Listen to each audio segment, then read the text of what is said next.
Okay, so today's video is a bit different. As you know, in one of my videos, I said that I like GitHub Copilot as my AI coding tool of choice. Now recently, they made some changes and literally removed the best AI model out there. I usually don't rely on AI much. I mostly use the auto-completion because it just makes my workflow faster. But because of that change, I started searching for an alternative to GitHub Copilot. And by surprise, guess who emailed me? I got an email from Verdent asking me to test their new AI coder, and guess which model was inside? So I said yes, and now I'm doing a review that no one has really done on YouTube. And no, this is not just another AI review like the thousands you see online. This is different. I'm going to let it work with real code that I already made. And what better way to test it than letting it write Python using the Manim library? Because as you know, that's what I use to create animations in my videos. I'm going to test it using 3 Python projects that I previously built, see how good it gets, and share my thoughts at the end. So why wait? Okay, so for the first challenge, I have this simple text animation that I use in many of my videos. It's structured nicely, so whenever I need to change the text or anything, I can just update the values. If I run it, it shows this subscribe text. I believe this should be easy for the AI. Well, let's see. All right, I've got a new file ready, and here's the prompt I made to see how well it performs. I described the colors and everything, so it should be straightforward. And let's run it.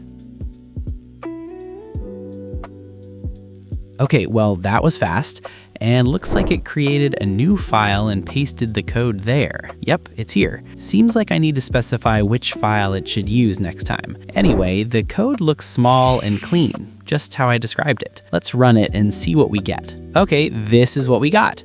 And it looks exactly how I wanted it. Well, it made just what I had asked for, so yeah, it won the first one.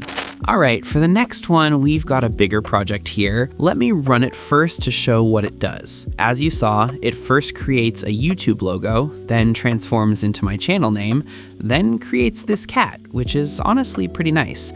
And it says meow. Well, what else should it say? Anyway, that was the animation. Let's see what the AI gives us. All right, here we are. I linked the file this time as well, and this is the prompt I gave it. It should be manageable.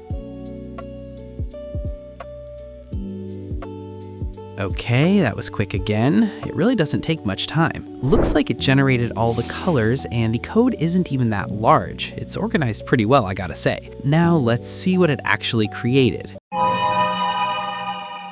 First, this part, it's close, but positioned way too high. Next is the name, and here's the cat. The cat actually looks better than the one I made, and that's the end of that part. So there are some issues, but I believe I can fix them easily, so not a big deal. The font is okay, but not great. I think I forgot to mention JetBrains Mono. Yep, I did. The cat, though, looks really good. Nice details. And it even styled the text with a new color, which is small but interesting. There were a few mistakes, but overall, I like what it created. It was quite similar to my original. Not bad. Okay, so this is the final one. This is actually a part of one of my videos that I had made where almost the whole video was created using the Manim library. You can go ahead and check it out. But for those who don't know, let me run it for you and show the animation. I'm gonna stay silent and let you guys see.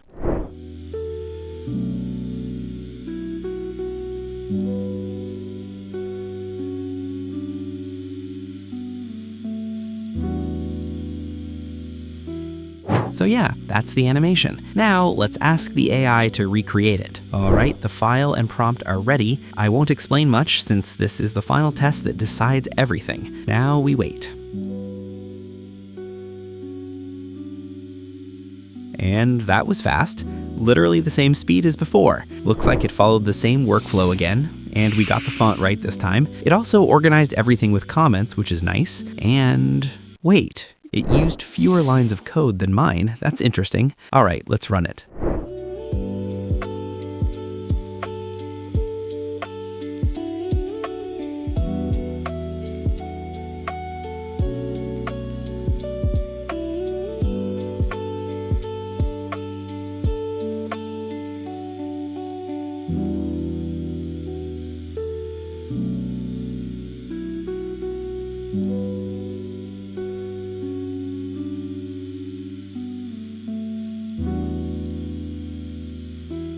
Okay, now here are some thoughts. This part here, small issue, I can fix it, but I like the concept it tried. Nice touch. Next, this part is actually sick. The animation looks really good here.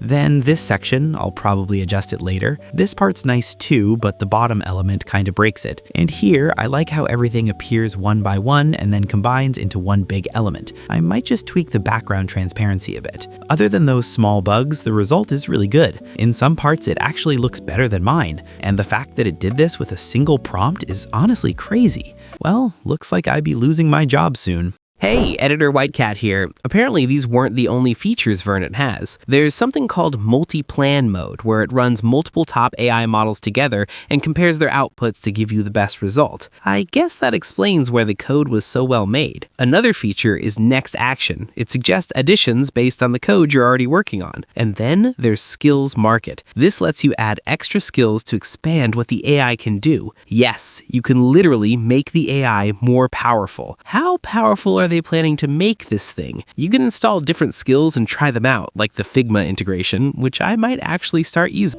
Anyway, if you want to try Verdent AI, I'll leave the link in the description. Also, let me know if you guys enjoy these type of videos. I've got another one coming soon. So yeah, stay safe, drink water, and I'll see you in the next video. Until then, peace.